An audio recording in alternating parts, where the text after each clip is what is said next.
24 millions de tonnes produites par an dans le monde. 46% de la production mondiale pour la seule Côte d'Ivoire. Un Français en consomme 7 kg par an.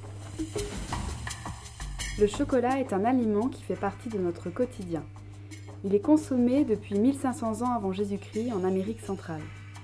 D'origine divine, selon les Mayas, les fèves de cacao étaient utilisées lors de rituels jalonnant la vie des hommes. Les Mayas utilisaient les fèves de cacao pour fabriquer une boisson nommée xocoat, mousseuse, amère et aromatisée avec de la vanille ou du piment. Hernán Cortés le rapporte à la cour d'Espagne en 1528. Dès le XVIIIe siècle, le chocolat se répand vers les autres colonies espagnoles, puis dans le reste de l'Europe. Toujours en forme de tablette, le chocolat, bon, a priori. Alors bon, les tablettes, et si je précise, comme le chocolat n'est pas qu'une forme mais aussi une saveur, c'est une tablette noire.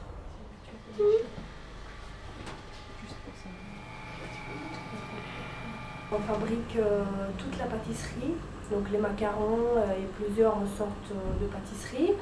Et on fabrique aussi les tablettes, donc avec du chocolat basique, de plusieurs fèves de cacao qui viennent de différents pays. Donc par exemple, on peut avoir du chocolat qui vient du Madagascar, ou du Pérou ou du Venezuela. On fabrique tout ce qui est fruits confits de couverture, donc tout ce qui est orangette, mendiant, pamplemousse, gingembre enrobé, voilà.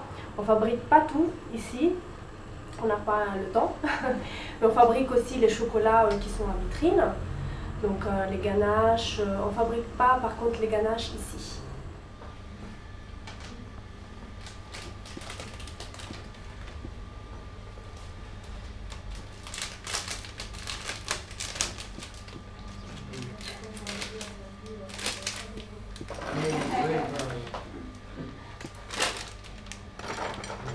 De la nourriture, voilà, il faut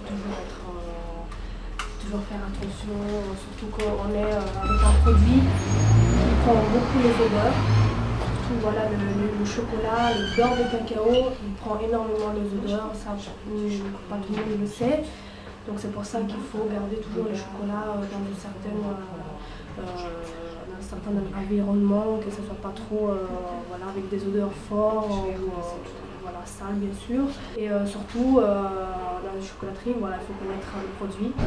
C'est très important, c'est un produit qui a des grands crus, donc comme le vin, comme le café. Mon chocolat préféré, si je me maintiens sous 80%, c'est un chocolat qui comprend des fèves de cacao grillées, qui mélange donc les plaisirs de choses qui fondent avec celui des choses qui croquent, le sucré avec l'amer.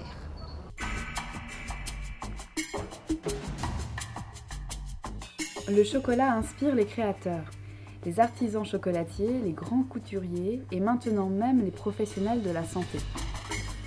Il déchaîne les passions et nous entretenons avec lui un rapport très affectif. De la plus petite enfance, c'est du chocolat d'après-guerre, c'est-à-dire du chocolat qu'on ne pourrait absolument plus manger aujourd'hui, même dans les catégories les plus infâmes. Mais c'était un chocolat merveilleux parce que il était réel, alors que dans les années 50, les stations de métro étaient ornées de distributeurs en fonte, marqués chocolat meunier, qui, pour la petite fille que j'étais, était toujours méchamment vide. Il marque notre enfance, est toujours présent lors de nos fêtes rituelles, sous des formes classiques ou inattendues. Mais c'était un souvenir absolument merveilleux. Ça fait 5 ans que je travaille dans le chocolat et le chocolat me passionne. Donc du coup, je suis arrivée à comprendre et me renseigner sur les fèves de cacao, comme je disais tout à l'heure, du chocolat. Donc c'est vrai que c'est un produit qui passionne beaucoup de gens et nous passionne aussi nous qui travaillons avec ce produit. When I was young, my mother made a little box avec une I don't know the name. Et il y a un petit coq et un petit œuf inside. En en Hollande il y a avec un an, une semaine before Pâques, cette Palm Pâques, et il y a en Hollande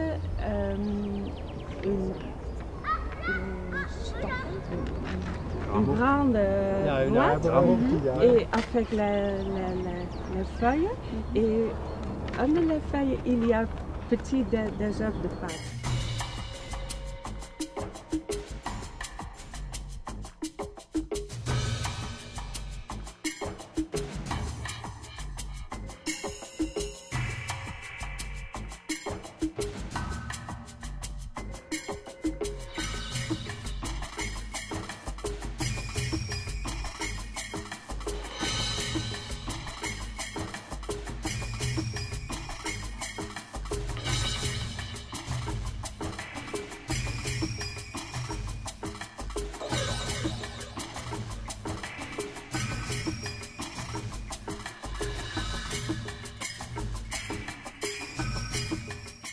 Au Japon, les célibataires partent à la conquête de leur moitié en offrant du chocolat. Les dames font le premier pas au moment de la Saint-Valentin et les messieurs tentent leur chance un mois plus tard. Depuis l'époque des conquêtes en Amérique et de sa découverte, le chocolat reste un prétexte à l'aventure culinaire ou esthétique. On lui court après lors des chasses à l'œuf de Pâques. Ses propriétés peuvent consoler les cœurs brisés et remonter le moral des plus pessimistes. 9 personnes sur 10 aiment le chocolat.